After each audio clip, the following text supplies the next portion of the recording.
everyone, hope you're doing well. Today we're back on the Updates Winged Lions dev server, and it's time to have a look at the 2S3M. This is a new ground vehicle that has come into the Soviet tech tree in the updates, and it's going to be at rank 4, battle rating 6.3. It's also going to be between the SU-100 and the SU-122-54. I mean, it makes sense. They could have either put it here or put it here, and it is also labeled a tank destroyer. The unfortunate thing about tank destroyers in War Thunder is they don't get any nice characteristics when it comes to mechanics. They don't get access to scouting, they normally don't get access to artillery even, and this machine is no different. The only mechanic that it gets access to, which is different to the norm, is the dozer blade. So this one does have it, and it's right on the front here, and is labeled on the armor. You can see it right here. So the 2S3M is a artillery piece. It's a howitzer at the end of the day, and it sports a 152mm 2A33 cannon. And the 2A33 cannon does fire a hell of a big round, has a reload rate of 15.3 seconds. Understand that I do have crew skills which are quite high on this crew, so that's kind of what it's showing.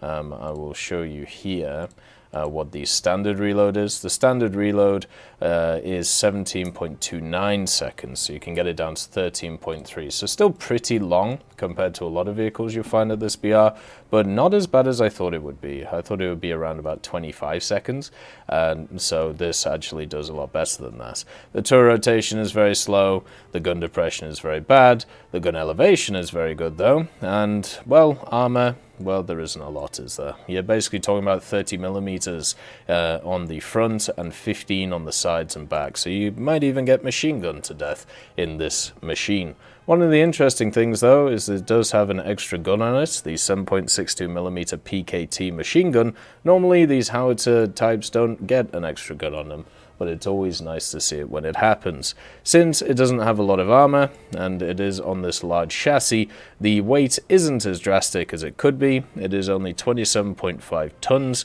and powering that around is, of course, the 520 horsepower engine. This vehicle also has access to 4 crew members. It could technically go up to 6, so we'll have to see if they add the extras, but at least right now it's at the 4. So you've got the driver, the loader, the gunner, and the commander. So it has that wonderful sweet shot of shooting the driver in the head, which hits the gunner and the commander as well, killing the vehicle in one shot. I always like those nice little shots. Supposedly this thing could go 60 kilometers an hour forwards. I doubt that. Unless you are chucking it off a cliff, and it has a first stage ammo storage of 12 pieces of ammunition, which are all in the back of the turret here.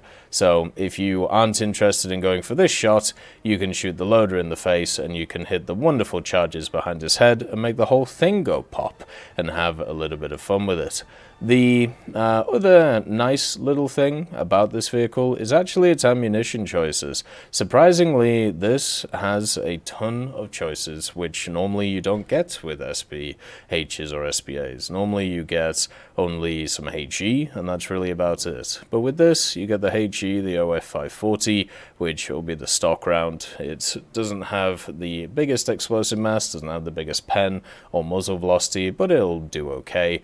Then it has a heat shell at rank 1, which pens 250, 217, 125. This will go through pretty much anything you'll face when it comes to the 2S3M. Then it gets an AP shell, which pens 166, 145, 87, and this might be kind of tempting to use if I suppose you like to flank and spank in vehicles. And then it gets a mega HE round. So this one is probably going to be my choice of round, because it has access to some ridiculous explosive mass. So the difference between this and the standard HE is the standard HE gets 5.9 kilos of TNT explosive mass, whereas the 3OF25 gets 10 kilos of TNT equivalent explosive mass. It also gets slightly more penetration, so this should be quite a fun donkey round to use to be able to annihilate enemies and overpressure them. It also gets access to a HEVT shell, but this one is actually activated by the ground. So this isn't one that you're going to be available to use, or it's not going to be very useful against stuff like aircraft, like a lot of HEVTs are. This one is only going to be useful against very, very light targets on the ground, and at that point you might as well just use HE anyway. So it has a trigger radius of 3 meters and also an arming distance of 300. It's basically the 3OF25 in a VT variant. Just use the 3OF25 and aim a little bit better. It does have NVDs, but it's only for the commander and the driver, weirdly enough. So you don't actually get gunner NVDs, which is a little bit of a shame for the vehicle, but generally you won't have to use NVDs at this BR anyway. And when we have a look at its camouflages, since it is quite a modern vehicle, it has a nice array of camouflages for it, but not as much as the very modern vehicles when it comes to the MBTs of good old the USSR. Has the classic deforming forest camouflage, the winter and also the summer. Always fun to see them in general. So my general thoughts about this vehicle are kind of mixed. So when you look at the 63BR for the Soviets, they have a kind of janky lineup. You got the SU-100P, which is really fun at the start of games, and then you get killed by a plane. You got the T-44, which has had its day in the sun and no longer is that useful. And then you got the IS-244, which I have never enjoyed as a vehicle. It's just got all of the factors I don't like in a vehicle. Its armor doesn't stand up to scrutiny, its gun depression is terrible, and its reload is terrible, and its round doesn't pen certain heavy tanks at its BR. So the TS3M is coming into a lineup which has many vehicles, but isn't exactly the strongest around the place. So the question is, will it make a large impact on the lineup? And I really think it sinks or dies compared to its overpressure mechanics that it will have on the HE. While playing around with it, and while having a bit of fun with it, what I found with the vehicle is that it can overpressure a lot of targets. Obviously it can annihilate stuff like Panzer IIs, and you can see the low end acceleration is actually pretty good on this thing, which is quite nice. And also if somebody attacks you, you can always mark them at least with the machine gun. But you can see the reload isn't that bad when it comes to it. And it really depends on at its BR, because this is a huge behemoth of a vehicle. Is it going to be able to, when something pushes around a corner or when it's on a flank, is it going to be able to one-shot them? This was the general problem the IS-2 had and still has to this day, that it is not able as a vehicle to always reliably one-shot something because the penetration isn't the best when it comes to actually penning stuff. And you can see the problem with the HE rounds. Sometimes it doesn't overpressure if you hit it at certain areas, so that causes a bit of a kerfuffle. It is still a 152 though, and it can still do a ton of damage. You also have the heat, so it will be able to do damage to whatever you shoot. You've just got to basically be accurate to whatever area you're shooting at. But I'm a little bit worried about the overall use of this vehicle, just because of the fact you are relying on a 152 with a long reload, with not a ton of gun depression, but okay mobility, but a gun which you have to reliably be able to kill with every time that you shoot.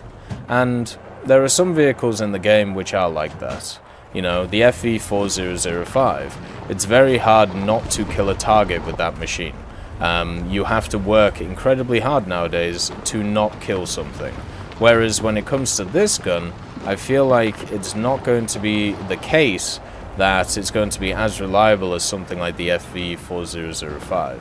And putting it into a lineup which already has a few sketchy cases when it comes to those Soviet BRs, I mean, at least it's going into a lineup and not by itself, but it does kind of worry me that little bit when it comes to the vehicle. Hopefully I'm proven wrong with this one, and hopefully it does have, people do have a lot of fun in it. Like there are obviously ways that you can enjoy vehicles like this. I just personally haven't found too many of them. Like, you can overpressure a lot of stuff, you know, you can overpressure this Tiger 2 if you want. I've overpressured it a bunch of times, I've overpressured the Yag Tiger, but I just feel it's just a little bit too RNG, and you need a little bit too much accuracy to be able to do it effectively. And that generally is the problem I have with this. Whereas another vehicle can just look at me and I die, I have to actually properly aim instead of just loosing around somewhere. It'll do really well against light tanks though, and it'll do really well against other vehicles like that, and it will donk Tigers, and it will annihilate them over and over again, and it will annoy them. Why is this post-war vehicle fighting my Tiger? But at the same time, it will be a little bit of fun. Will it be meta-defining? Probably not, because of the reload, and also just the general size and lack of armor of the vehicle. I hope you all have a wonderful day, and I'll see you next time.